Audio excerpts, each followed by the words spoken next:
नमस्कार दोस्तों, आप देख रहे हैं जेके वर्मा शो और मैं हूं आपका अपना जेके वर्मा।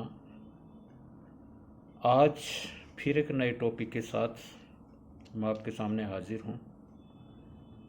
आज मैं आपको बताना चाहूँगा कि सफल वह व्यक्ति होता है जो कमियों में भी खूबियाँ तलाश करना जानता है। यानी उसमें एक ऐसी कला होती है जो कमियों में भी खूबियों की तलाश कर लेता है। दोस्तों, आपकी ज़िंदगी में आपका भी सामना दो तरह के लोगों से पड़ता होगा। पहली प्रकार के व्यक्ति वे होंगे जो आपकी खूबी को भी आपकी कमी बता देंगे और आपको निरुत्साहित करने का प्रयास करेंगे।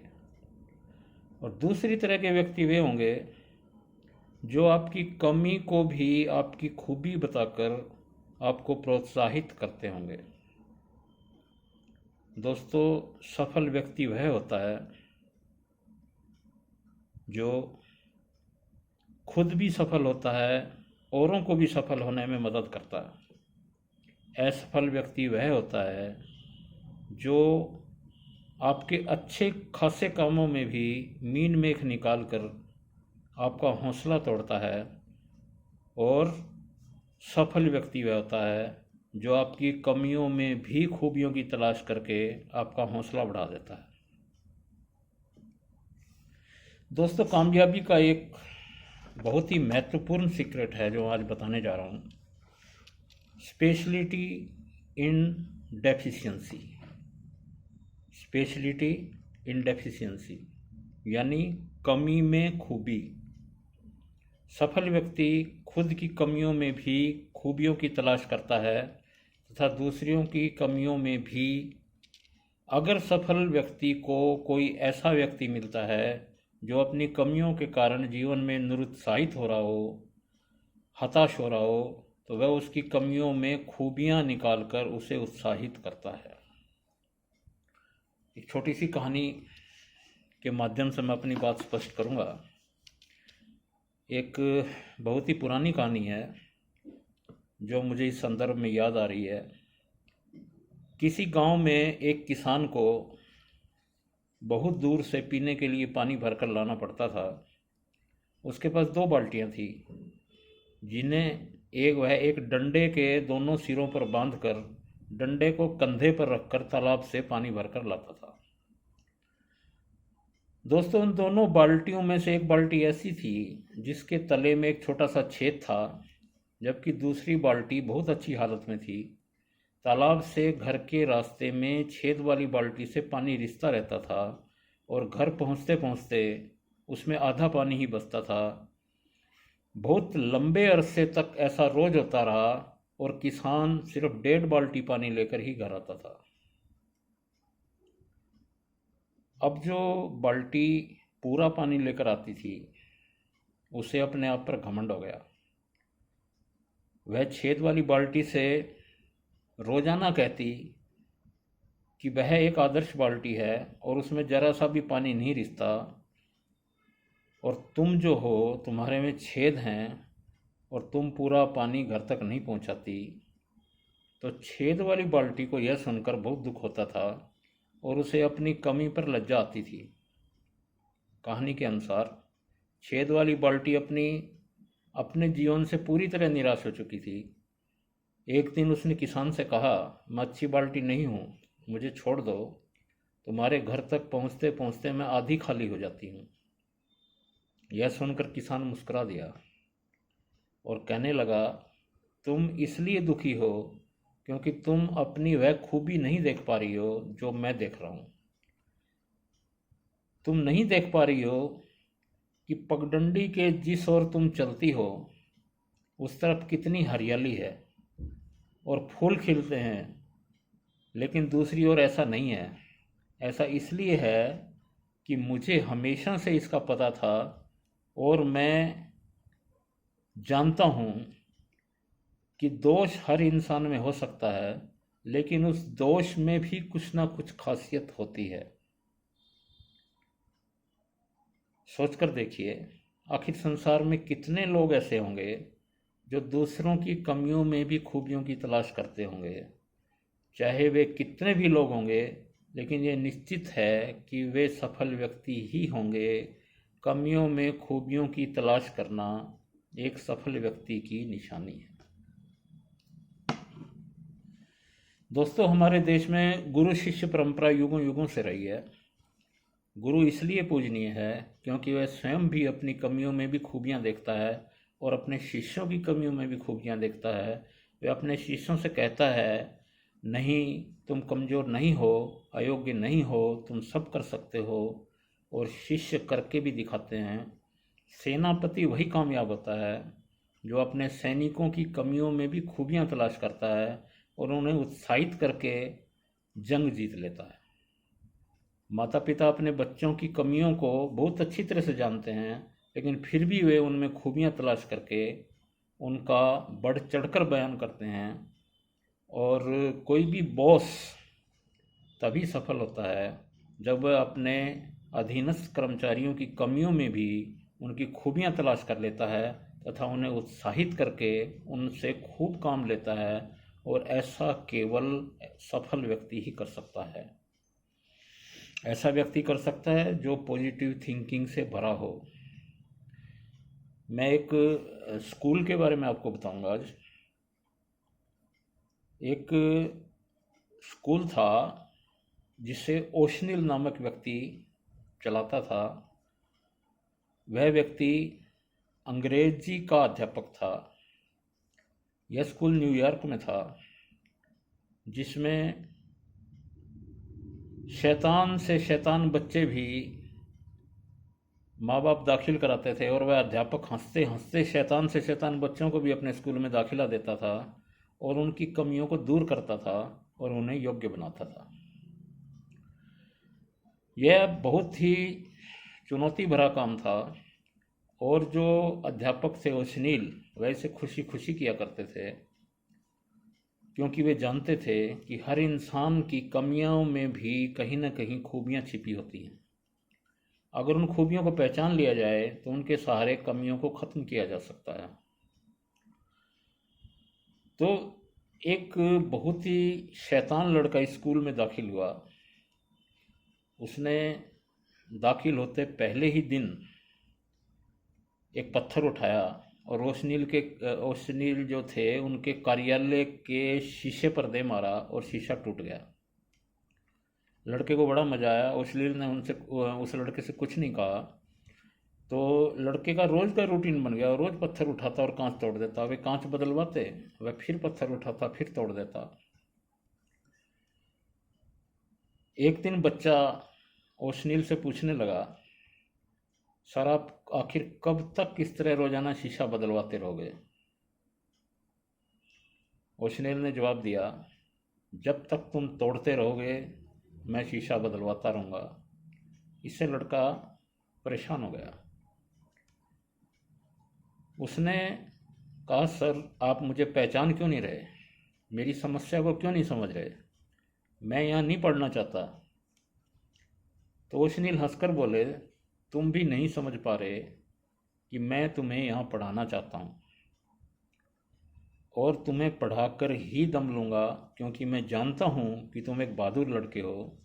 जो लड़का बिना डरे रोजाना एक निश्चित समय पर पत्थर मारकर मेरे कार्यालय के दरवाजे का कांच तोड़ सकता है, वह दुनिया में कुछ भी कर सकता है। लड़का चीख पड़ा, कहने लगा, लेकिन मैं नहीं पढ़ना चाहता। मैं तो ड्रेस डिजाइनर बनना चाहता हूँ। आजकल के ड्रेस डिजाइनर बहुत घटिया हैं, कोई नया डिजाइन ही नहीं बना पा रहे। मैं चाहता हूँ कि बढ़िया ड्रेस डिजाइनर बनूँ और दुनिया में नाम कमाऊँ। सुनकर ओशनील के होठों पर मुस्कुराहट फैल गई। वे कहने लगे, अरे तो यह बात है, अगर ऐसा है तो तुमने मुझे पहले ही क्यों नहीं बताया? लेकिन बेटा, तुम्हें पहले ड्रेस डिजाइनिंग सीखनी तो पड़ेगी। सीखे बिना तो तुम कामयाब नहीं हो सकोगे। कोई बात नहीं, एक बहुत ही अच्छा ड्रेस डिज़ाइनर मेरा दोस्त है, मैं तुम्हें उसके पास छोड़ देता हूँ, तुम वहाँ से डिजाइनिंग की मूल बातें सीख लो, उसके बाद अपनी मर्जी से डिजाइन तैयार करना। लड़का खुश हो गया। ओशनील उसे लेकर एक ड्रेस डिजाइनर के पास पहुँचे। ड्रेस डिजाइनर ने कहा, एक अनपढ़ लड़का अच्छा ड्रेस डिजाइनर कैसे बन सकता है? पहले इसे अपनी पढ़ाई पूरी करनी होगी तथा मैथमेटिक्स का पूरा ज्ञान लेना होगा, तभी इसे हम ड्रेस डिजाइनिंग सिखा सकेंगे। लड़के ने ओशनील की ओर देखा और बोला, अगर ऐसा है सर, तो फिर तो मैं खूब पढ़ूंगा। मुझे हर कीमत पर एक अच्छा ड्रेस डिजाइनर बनना ही है। और दोस्तों, उसी दिन से वह लड़का अपनी सब शैतानियां भूलकर पढ़ाई में जुट गया। वह न केवल पढ़ाई में अव्वल रहा, बल्कि एक जाना माना ड्रेस डिजाइनर बनकर भी उसने खूब नाम कमाया। शायद आप इस ड्रेस डिजाइनर के बारे में जानते हों, आपने सुना हो। अगर नहीं सुना तो मैं बता देता हूँ। उस लड़के का नाम था क्रिस बेंज लॉच। इसने फैशन की दुनिया में तहलका मचा दिया था और एक नई परिभाषा लिख दी थी। दोस्तों, सफल व्यक्ति की पहचान यही है, विशेषता यही है कि वह हार नहीं मानता। वह अपनी कमी को पहचानता है तथा उसमें भी खूबी तलाश कर लेता है। वहीं दूसरों की कमियों में भी खूबियां निकालकर उन्हें नए जोश से भर देता है। सफल व्यक्ति की यह विशेषता होती है कि वह अगर जीवन में कुछ खो भी देता है तो उसका गम नहीं करता। वह बार बार हारने के बाद भी विजय के लिए फिर से प्रयास करता है, जीत के लिए फिर से प्रयास करता है। वह डेफिशिएंसी में भी स्पेशलिटी की तलाश करके आगे बढ़ जाता है। सफल व्यक्ति मानता है कि किसी भी कार्य की शुरुआत करने के लिए आप किसी भी वक्त प्रयत्न कर सकते हैं, देर कभी भी नहीं होती है। जैसे कि कहा जाता है कि शिक्षा के लिए कोई उम्र की बाधा नहीं होती। यदि कोई अनपढ़ है और शिक्षार्जन करना चाहता है तो भी कभी भी शुरुआत कर सकता है। हो सकता है बचपन में उसे उपयुक्त वातावरण न मिल पाया हो या कुछ परेशानियों की वजह से शिक्षित न हो पाए, पर इसका मतलब ये तो नहीं कि जीवन भर अशिक्षित रह जाया जाए। दूसरी बात असफल व्यक्ति की। असफल व्यक्ति एक समय के बाद ये धारणा बना लेते हैं कि अब तो बहुत देर हो चुकी है, आधी जिंदगी गुजर गई, अब तो बाकी की भी गुजर जाएगी। लेकिन ऐसी स्थिति में सकारात्मक सोच का व्यक्ति सोचता है कि बाकी की ज़िंदगी भी इसी तरह गुजार देने से तो अच्छा है कि उसमें हम कुछ बदलाव लाएं, जो गलतियां जीवन में हुई हैं उनसे सीख लेकर और कुछ नए विचारों को साथ लेकर एक बार फिर अपने जीवन को एक नए अंदाज में जीने का प्रयास करें। यानी वह डेफिशिएंसी में भी स्पेशलिटी की तलाश करता है। इससे उसका जीवन पहले से बेहतर हो जाता है। सफल व्यक्ति सोचता है कि पूरी जिंदगी एक ही ढर्रे पर एक ही रवैये के साथ नहीं गुजारी जा सकती। बदलाव तो संसार का नियम है, प्रकृति भी बदलती है समय के साथ, तो हम क्यों नहीं बदल सकते।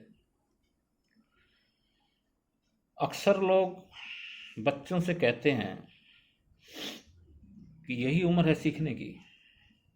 बच्चे तो कच्ची मिट्टी की तरह होते हैं, जिस रूप में ढालोगे वैसे ही ढल जाएंगे। यानी बड़े होकर सब पक्की मिट्टी के खिलौने बन जाते हैं, बदलना ही नहीं चाहते, डरते हैं कि टूट जाएंगे। बड़ा होते ही उनके मन में नकारात्मक भाव आ जाते हैं, भय समा जाता है। वह लकीर का फकीर बनकर रहना चाहता है।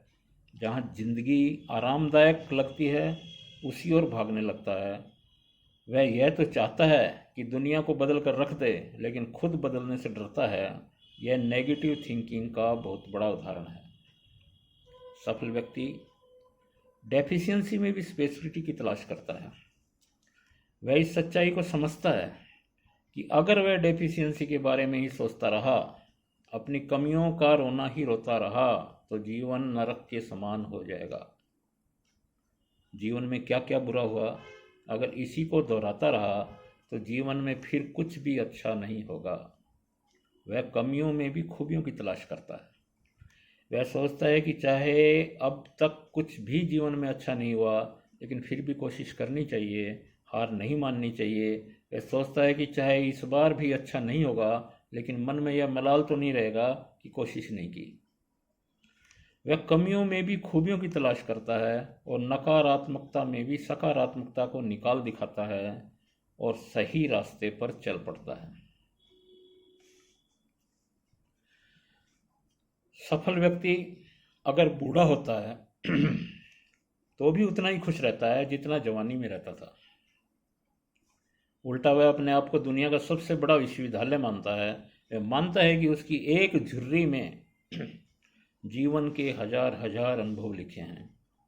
वह समझता है कि दुनिया में ऐसा कोई भी नहीं हो सकता जो सदैव युवा रहे। चाहे राम हो, चाहे कृष्ण हो, चाहे महावीर हो, सभी को बुढ़ापा आया, लेकिन बुढ़ापा जीवन का अंतिम सफर नहीं हुआ करता। बुढ़ापा तो जीवन का एक सुनहरा अध्याय है। किसी भी बूढ़े को निराश और हताश नहीं होना चाहिए। वह इस सच्चाई को भी समझता है कि अगर 20 साल का जवान भी नेगेटिव थिंकर है तो वह बूढ़ा है, और यदि 80 साल का बूढ़ा भी पॉजिटिव थिंकर है तो वह जवान है। सफल व्यक्ति कभी भी यह नहीं सोचता कि बुढ़ापा कुछ कर दिखाने के लिए नहीं होता, केवल आराम करने या अपनी ज़िंदगी को ख़त्म होते हुए देखने के लिए होता है। वह इस सच को जानता है कि 70 साल की उम्र में सुकरात साहित्य की रचना करते थे। 80 साल की उम्र में कीरो ने ग्रीक भाषा सीखी थी, और 90 वर्ष की उम्र तक पिकासो चित्र बनाते रहे। 90 वर्ष की उम्र तक खुशवंत सिंह पत्रकारिता में सक्रिय रहे, लिखते रहे।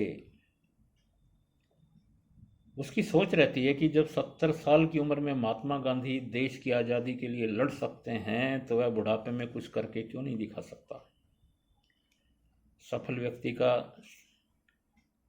सफल व्यक्ति अगर बूढ़ा है तो भी परिवार में सुखी रहता है। वह समझदार होता है तथा अपने बेटे बहू के कामों में कभी हस्तक्षेप नहीं करता।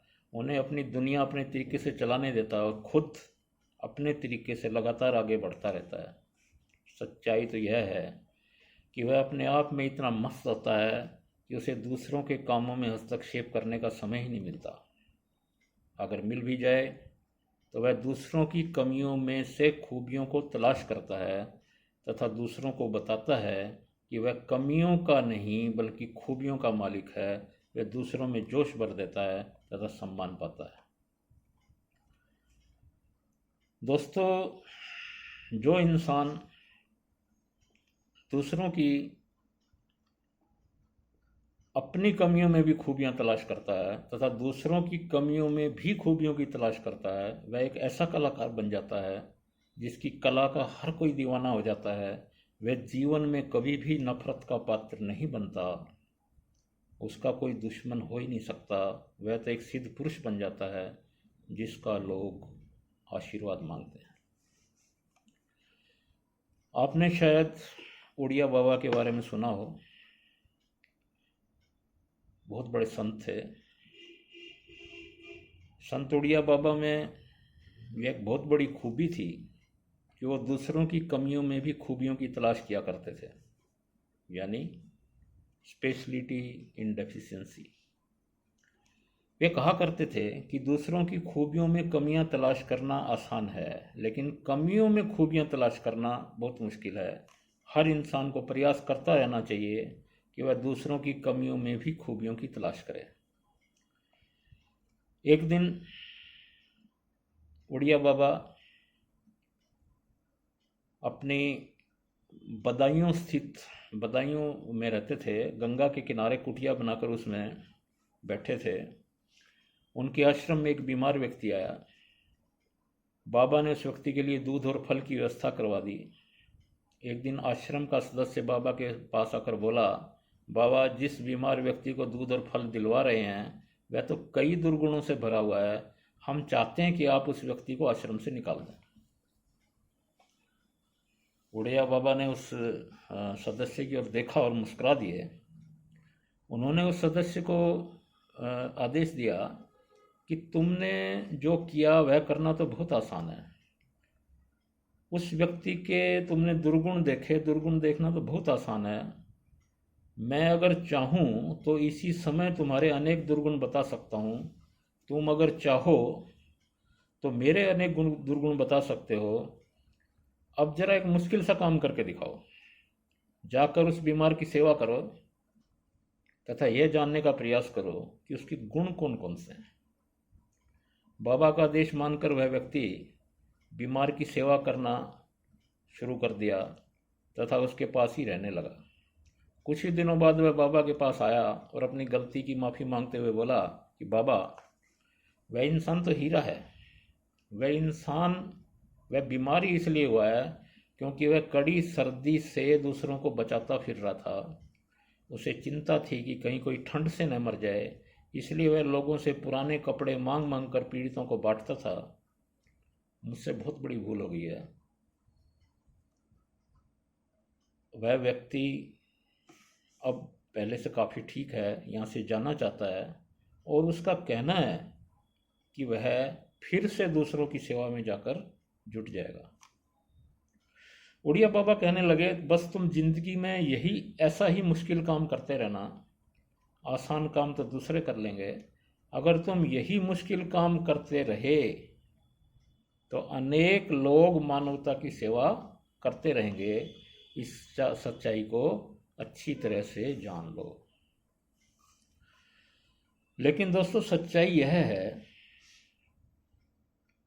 कि यह मुश्किल काम जो है, दूसरों की कमियों में खूबियां देखना, वह कुछ ही लोग कर सकते हैं, कुछ सफल लोग ही कर सकते हैं। असफल व्यक्ति तो आसान काम करता है, यानी कि दूसरों की खूबियों में भी कमियां निकालता है और उसकी आलोचना करता है। इसी से उसको संतुष्टि मिलती है। अब जो असफल व्यक्ति है वह आपको बताएगा कि फलां आदमी में कौन कौन सी कमियां हैं, वह आपको किस तरह से नुकसान पहुंचा सकता है। लेकिन सफल व्यक्ति यह जानने की कोशिश करेगा कि स्पेशलिटी इन डेफिशिएंसी कहाँ है और उसका किस तरह से फ़ायदा उठाया जा सकता है। मैं आपको एक अपने जीवन की घटना सुनाना चाह रहा हूँ। बहुत ही प्रेरक घटना है और यह जो प्रसंग मैं आपको बता रहा हूँ, ये मेरा आँखों देखा है। 31 दिसंबर 2012 की रात थी। मेरे अपने ही शहर में नए साल का एक बहुत बड़ा कार्यक्रम आयोजित होना था। इस कार्यक्रम में कई तरह के नृत्य और फैशन शो और कुछ इस प्रकार के कार्यक्रम जिसमें छेड़छाड़ की घटनाएं होने की आशंका थी।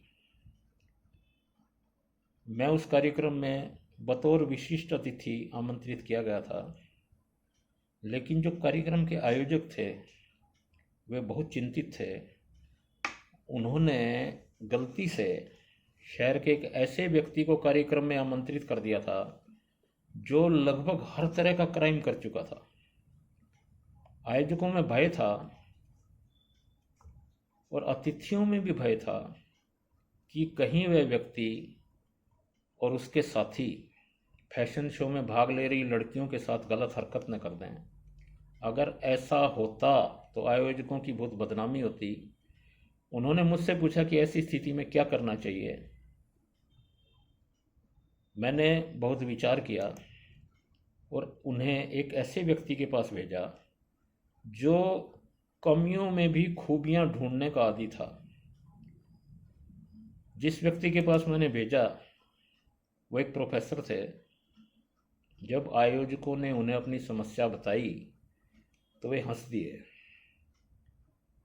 बोले, कोई दिक्कत नहीं है, सब ठीक हो जाएगा। इसका बहुत ही सरल सा उपाय है। आप मुझे उस क्रिमिनल के पास ले चलो जिसको आपने कार्यक्रम में आमंत्रित किया है, मैं उससे ज़रा बात करूँगा। तो आयोजक उससे प्रोफेसर साहब को लेके उस क्रिमिनल से मिले तो प्रोफेसर साहब उनसे कहने लगे कि हम लोगों ने आपको कार्यक्रम में आमंत्रित किया है, इससे हमें बड़ी खुशी हो रही है, और इससे भी बड़ी बात यह है कि हम सुरक्षा का अनुभव कर रहे हैं। पहले हमें डर था कि आधी रात के वक्त कोई फैशन शो में भाग रही लड़कियों को परेशान कर सकता है, लेकिन अब चिंता की कोई बात नहीं है।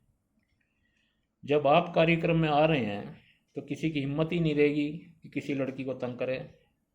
आप मेहरबानी करके अपने अधिक से अधिक साथियों सहित कार्यक्रम में ज़रूर आना, हमें खुशी होगी और साथ ही हम चिंता मुक्त होकर यह कार्यक्रम कर सकेंगे।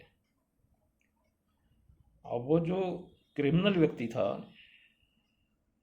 वह सुनकर दंग रह गया, उत्साहित हो गया और कहने लगा, आप लोग किसी भी तरह की चिंता मत करना, मैं हूँ और सारी जिम्मेवारी मेरी है। अगर कोई बाधा डालेगा तो मैं उसे नहीं छोड़ूंगा। मेरे होते किसी की हिम्मत नहीं जो कार्यक्रम खराब करे। और साहब, आप हैरान होंगे, वह व्यक्ति कार्यक्रम शुरू होने से बहुत पहले अपने साथियों के साथ पहुंच गया। उसके साथियों ने चारों ओर मोर्चा संभाल लिया।